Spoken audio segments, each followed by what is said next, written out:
새벽 5시 쓰레기통 옆에 버려진 갓난 아기들.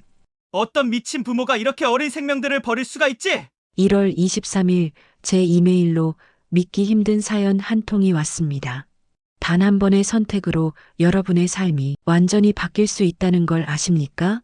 한 택배기사가 퇴근길에 맞이한 충격적인 사건을 전해드리려 합니다. 이 아이들을 2번 죽일 순 없습니다. 택배기사는 과연 어떤 선택을 했을까요? 그 누구도 예상하지 못했던 놀라운 반전이 숨어 있으니 찾으신 분들은 댓글로 남겨주세요.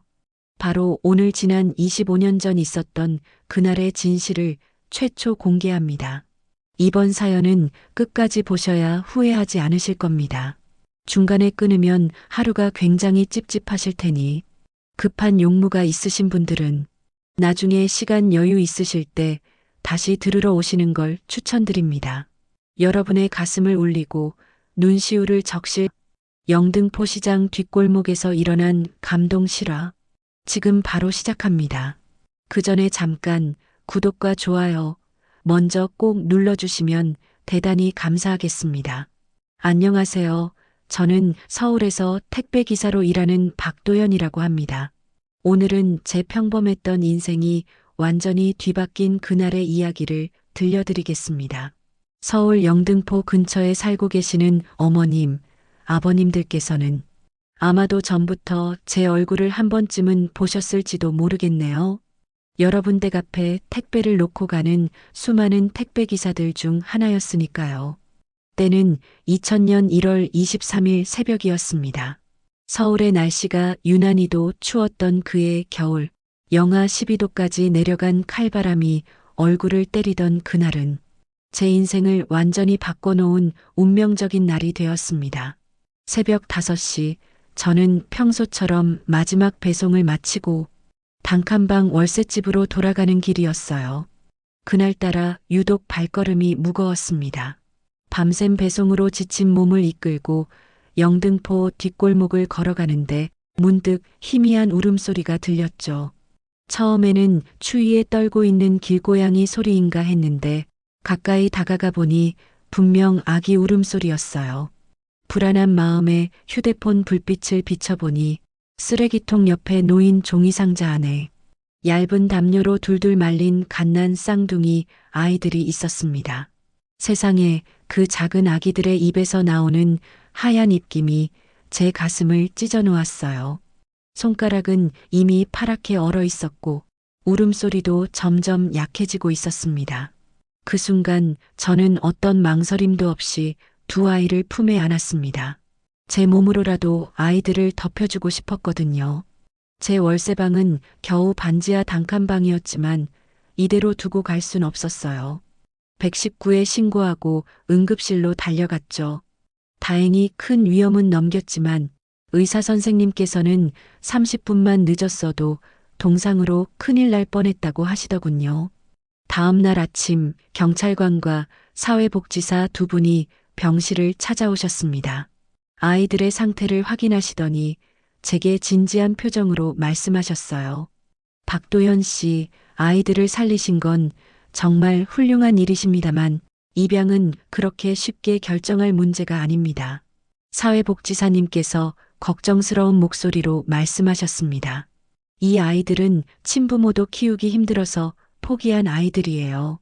남자 혼자서 쌍둥이를 키운다는 게 얼마나 힘든 일인지 아세요?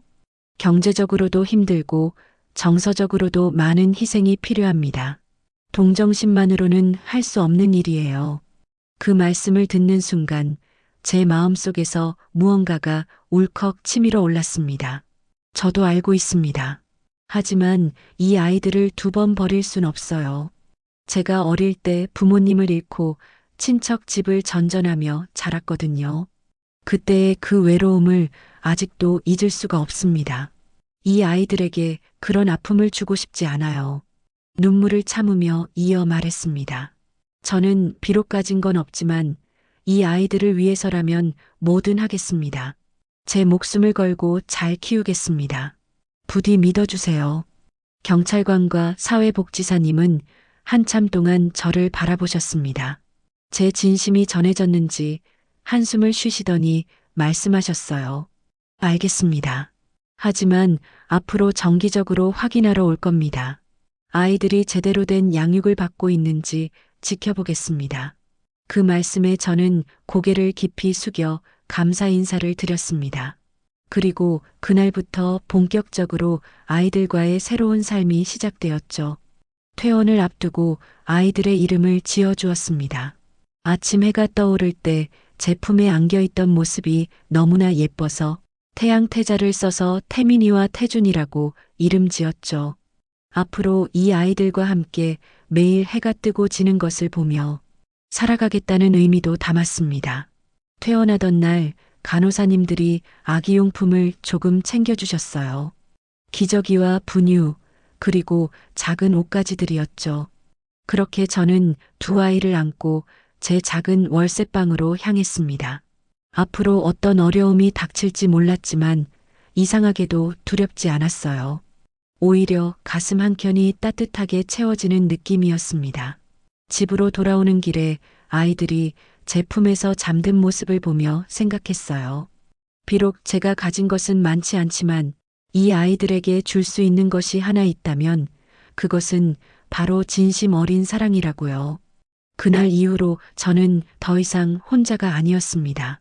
우리는 비록 평범하지 않은 시작이었지만 서로에게 가장 소중한 가족이 되어갔습니다.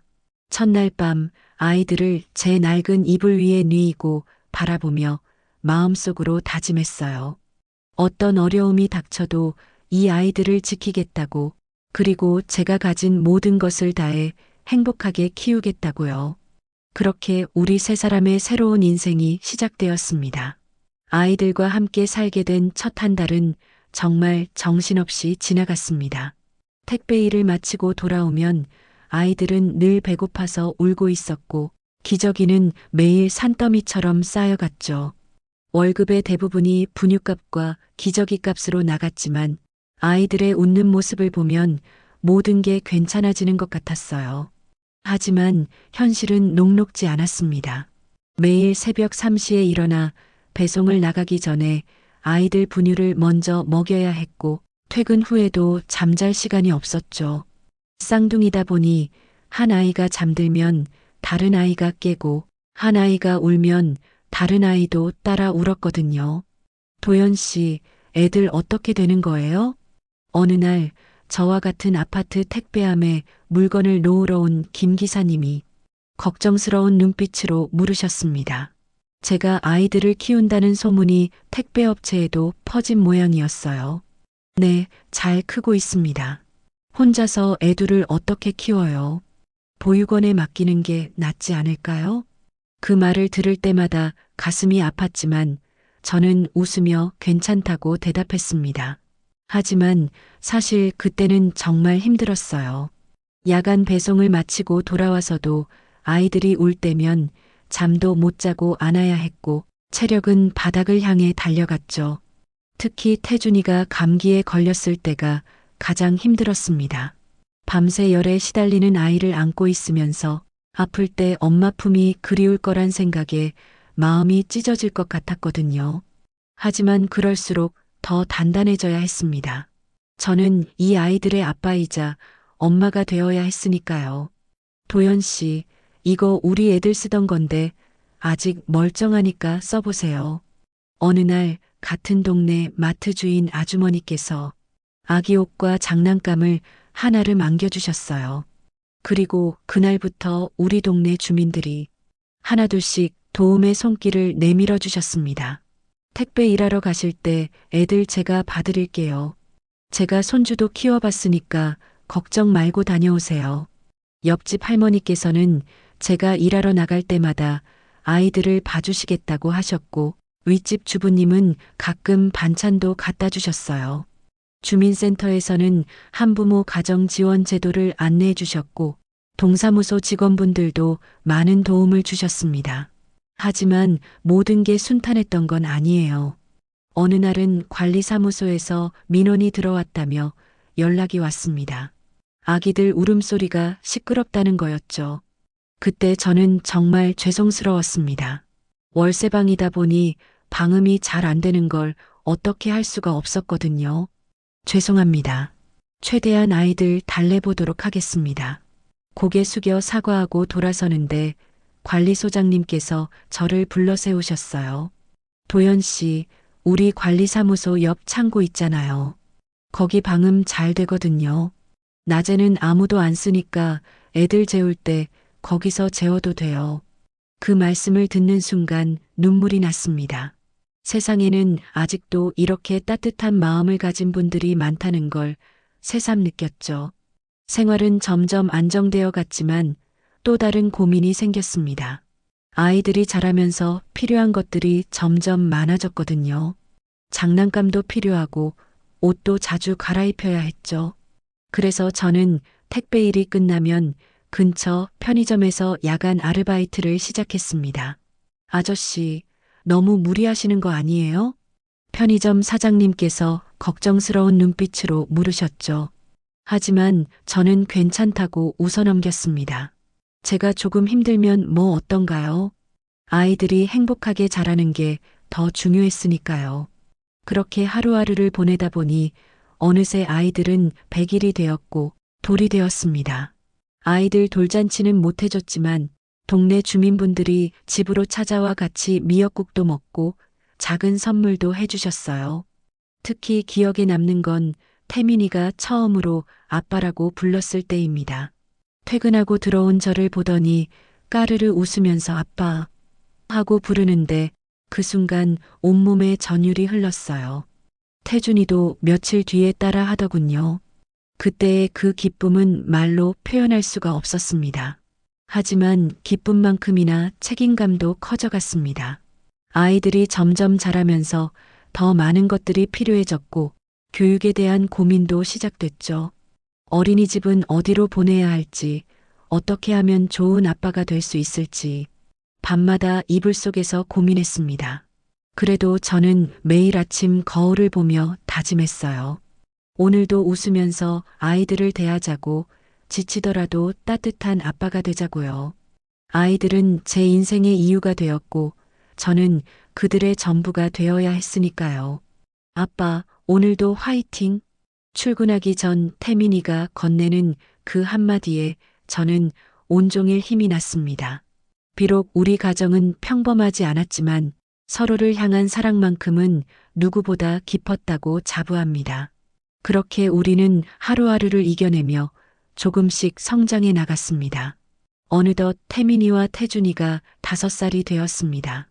아이들은 각자 다른 모습으로 자라났어요.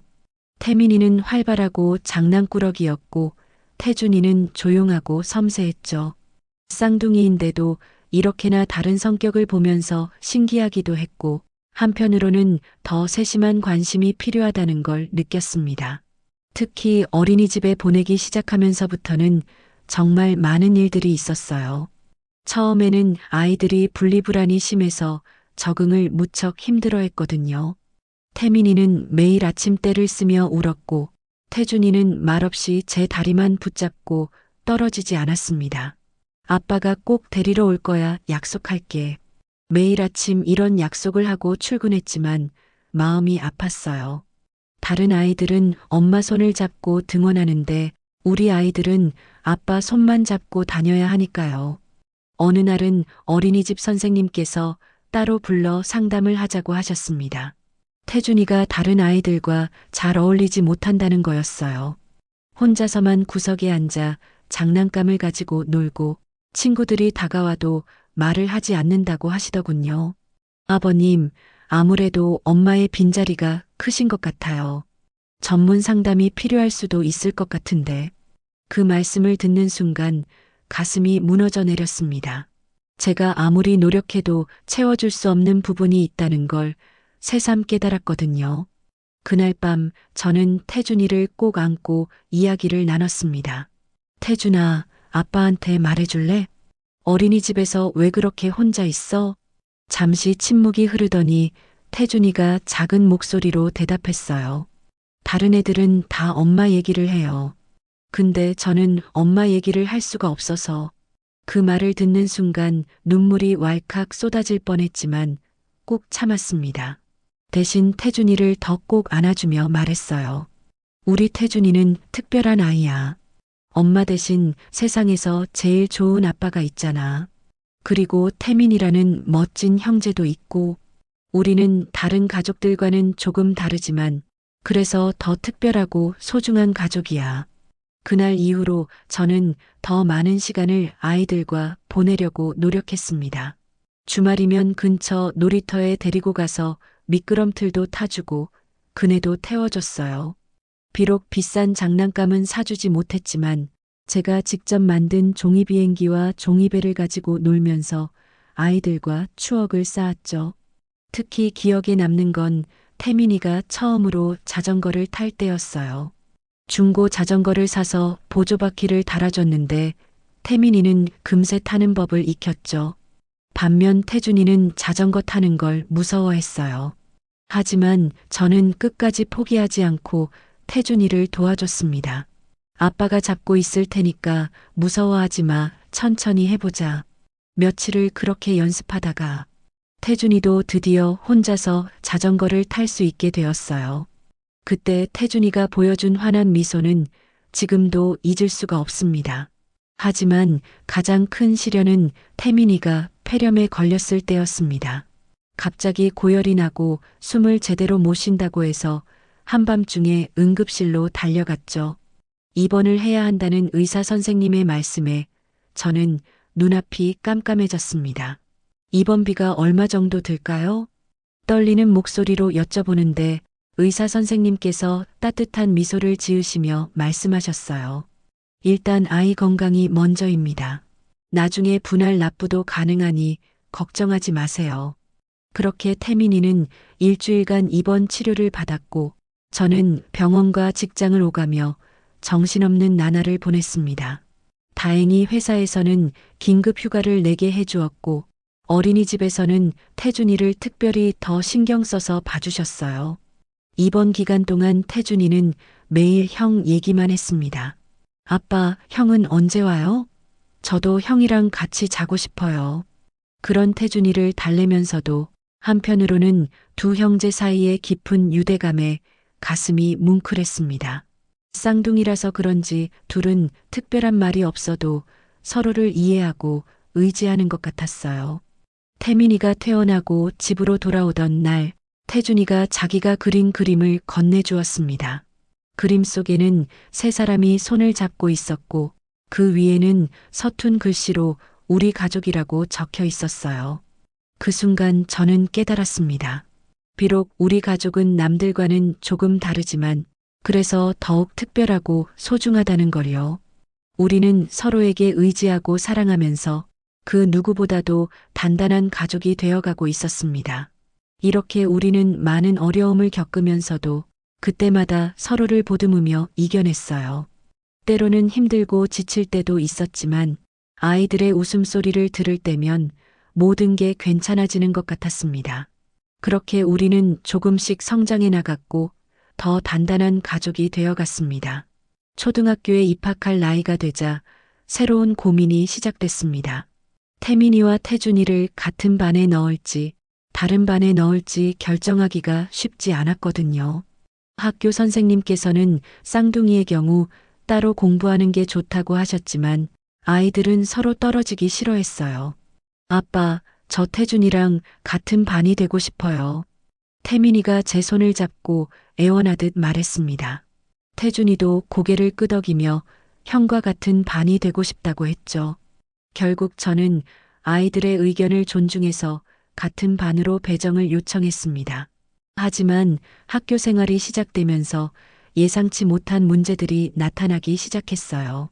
태민이는 수업 시간에 활발하게 발표도 하고 친구들과도 잘 어울렸지만 태준이는 여전히 내성적인 성격 때문에 적응하는데 어려움을 겪었습니다. 특히 아픈 기억으로 남은 건 입학한 지 한 달쯤 되었을 때였어요.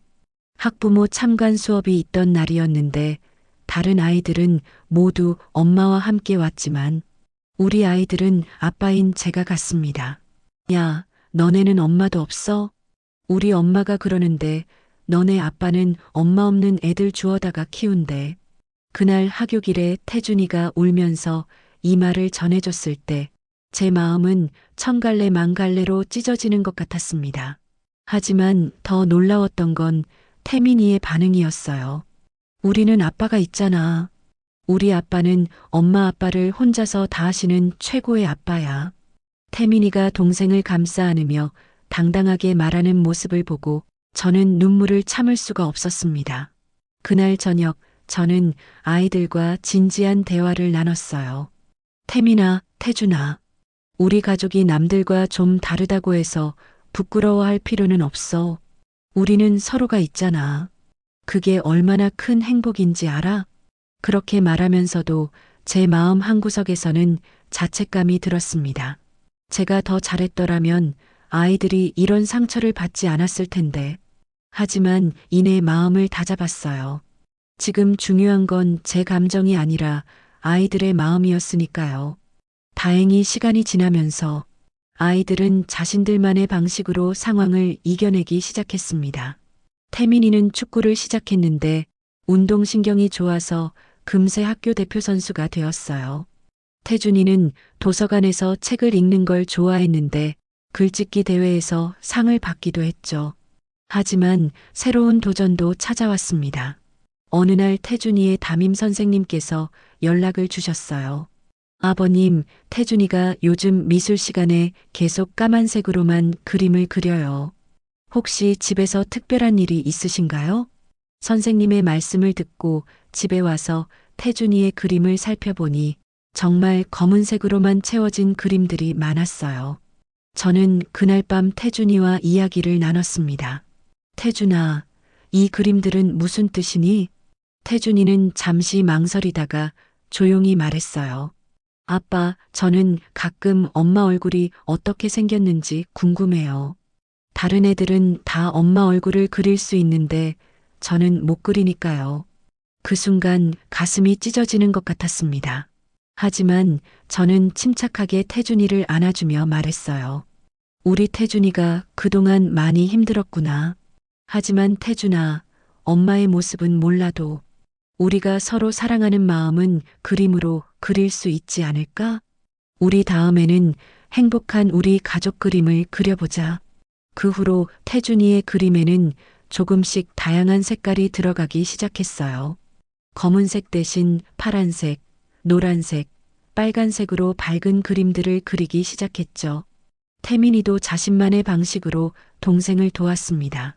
학교에서 누군가 태준이를 놀리려고 하면 먼저 나서서 막아주고 쉬는 시간에도 동생 곁을 지켜주었어요. 형이니까 당연히 해야 하는 거예요. 태민이가 당연하다는 듯이 말할 때면 저는 두 아이를 키우면서 제가 실수한 것보다 잘한 것이 더 많았다는 생각이 들었습니다. 그렇게 우리는 서로를 이해하고 보듬어가며 성장했습니다. 비록 완벽한 가정은 아니었지만 서로에 대한 사랑과 믿음은 그 어떤 가정보다 깊었다고 자부합니다. 이제는 아이들도 우리 가족만의 특별함을 이해하고 받아들이게 되었고 오히려 그것을 자랑스러워하기 시작했어요. 우리 아빠는 엄마 아빠 역할을 다 하시는 슈퍼맨이에요. 태민이가 자랑스럽게 친구들에게 말하는 걸 들었을 때 저는 눈물이 날 것 같았습니다. 그동안의 고생이 모두 보상받는 것 같았거든요. 이제 아이들은 자신들의 정체성을 부끄러워하지 않습니다. 오히려 더 단단하고 따뜻한 마음을 가진 아이들로 자라나고 있어요. 서로를 이해하고 배려하는 마음, 그리고 어려움을 함께 이겨내는 힘. 이런 것들이 우리 가족을 지탱해주는 힘이 되었습니다. 시간이 흘러 아이들이 초등학교 5학년이 되었을 때의 일입니다. 태민이는 학교 축구부 주장이 되었고 태준이는 교내 음악회에서 바이올린 독주를 하게 되었죠. 각자 자신만의 재능을 꽃피우기 시작한 겁니다. 태민이가 처음 축구를 시작한 건 우연한 계기였습니다. 체육 시간에 축구를 하다가 체육 선생님의 눈에 띈 거였죠. 박태민 학생, 너 축구부에 들어올 생각 없니? 타고난 재능이 있는 것 같은데. 그날 태민이는 집에 와서 제게 축구부에 들어가고 싶다고 말했습니다. 사실 저는 걱정이 됐습니다. 축구부 회비도 만만치 않았고 장비를 사주는 것도 부담이었거든요. 하지만 태민이의 간절한 눈빛을 외면할 수 없었습니다. 아빠, 제가 편의점 심부름도 하고 용돈도 안 받을게요. 꼭 축구선수가 되고 싶어요. 결국 저는 야간 택배 일을 하나 더 늘렸습니다. 피곤했지만 태민이가 운동장에서 땀 흘리며 연습하는 모습을 보면 모든 피로가 눈 녹듯 사라졌죠. 태민이는 제 기대 이상으로 축구에 재능을 보였습니다. 처음에는 동네 대회에서 우승컵을 들어 올렸고 곧이어 구청 장배 대회에서도 우승을 했죠. 신문에도 실렸는데 그때 태민이가 기자에게 한 말이 아직도 기억납니다. 제 꿈은 월드컵에 나가서 우리 아빠를 웃게 해드리는 거예요. 한편 태준이는 전혀 다른 길을 걸었습니다. 우연히 학교 음악실에서 들려오는 바이올린 소리에 매료된 태준이는 방과 후 수업을 신청했죠. 음악 선생님께서는 태준이의 감각이 특별하다며 개인 레슨을 제안하셨습니다. 아버님, 태준이는 타고난 음악성이 있어요. 이 재능을 키워주셔야 합니다. 하지만 레슨비가 너무 부담스러웠습니다. 이미 태민이의 축구부 활동으로 가게가 빠듯했거든요. 며칠을 고민하다가 결국 중고 바이올린을 구해서 태준이에게 선물했습니다. 태준아, 미안해, 새 것은 아니지만.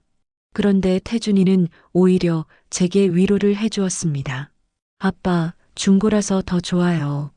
이 바이올린에는 전에 연주하던 분의 사연도 담겨 있을 것 같아서요. 그 말을 듣는 순간 코끝이 찡했습니다. 아이들은 이미 제가 생각했던 것보다 훨씬 더 성숙해져 있었던 거죠. 태준이는 매일 밤 화장실에서 연습했습니다. 옆방 이웃들에게 피해가 갈까봐. 화장실 변기에 앉아서 소리를 죽여가며 연습했다는 걸 나중에야 알았죠. 그런 노력 덕분일까요? 6개월 만에 태준이는 교내 음악회의 마지막 순서를 맡게 되었습니다. 음악회 날 태준이는 무대에서 빛났습니다. 객석에서 태민이가 울먹이며 동생을 응원했고 저는 그런 두 아이를 바라보며 눈물을 참아야 했습니다. 연주가 끝나고 태준이가 제게 달려와 안겼습니다. 아빠, 저 공연 잘했죠? 저도 이제 꿈이 생겼어요. 바이올리니스트가 되고 싶어요. 그날 밤 저는 두 아이를 데리고 서울 한강공원에 갔습니다. 밤하늘의 별을 보며 아이들과 이야기를 나눴죠.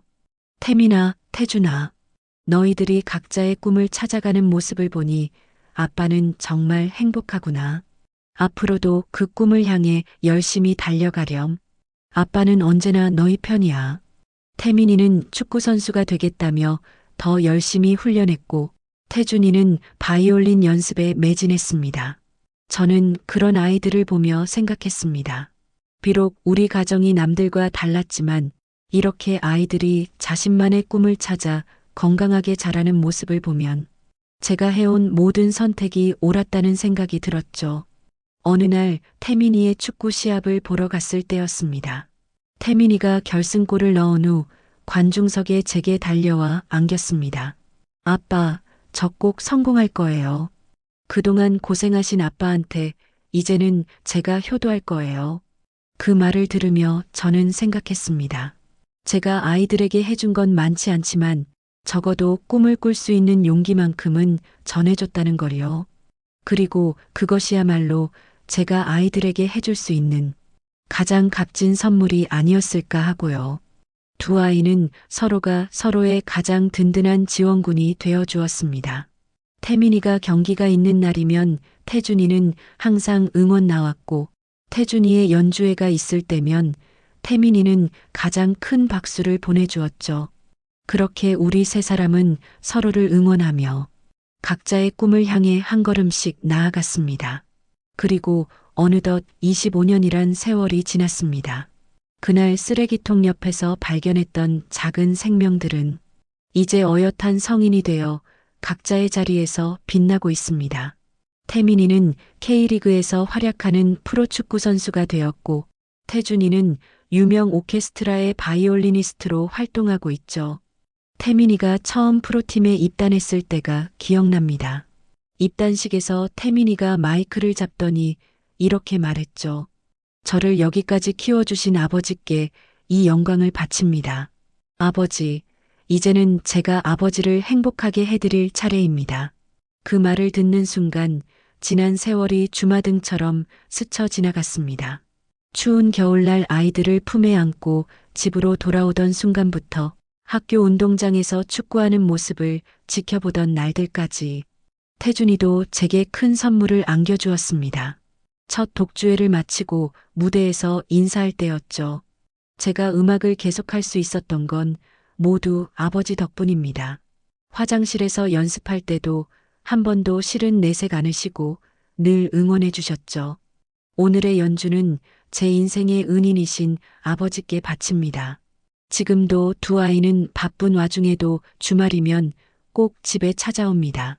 태민이는 축구 경기 있는 날이면 제 자리를 예약해두고 태준이는 연주회가 있을 때마다 가장 좋은 자리에 티켓을 보내주죠. 제가 키운 게 아니라 오히려 아이들 덕분에 제가 이만큼 성장할 수 있었던 것 같습니다. 힘들 때마다 두 아이의 얼굴을 떠올리며 버텨왔고 그들의 꿈을 위해 절대 포기하지 않았으니까요. 얼마 전에는 태민이가 자신의 축구 교실을 열었습니다. 특히 한부모 가정이나 형편이 어려운 아이들은 무료로 가르친다고 하더군요. 아빠, 저도 아빠처럼 누군가에게 희망이 되고 싶어요. 태준이도 지역 복지관에서 음악을 가르치기 시작했습니다. 자신처럼 음악을 사랑하지만 배우기 어려운 환경에 있는 아이들을 위해서라고 했죠. 아버지께서 제게 해주신 것처럼 저도 다른 아이들에게 꿈을 선물하고 싶어요. 이렇게 훌륭하게 자란 우리 아이들을 보면 가슴이 뭉클합니다. 때론 아이들을 버린 그 부모를 원망하기도 했지만 이제는 그분들께 감사한 마음마저 듭니다. 그분들 덕분에 제가 이토록 소중한 두 아들을 얻을 수 있었으니까요. 구독자 여러분, 지금까지 저의 이야기를 들어주셔서 진심으로 감사합니다.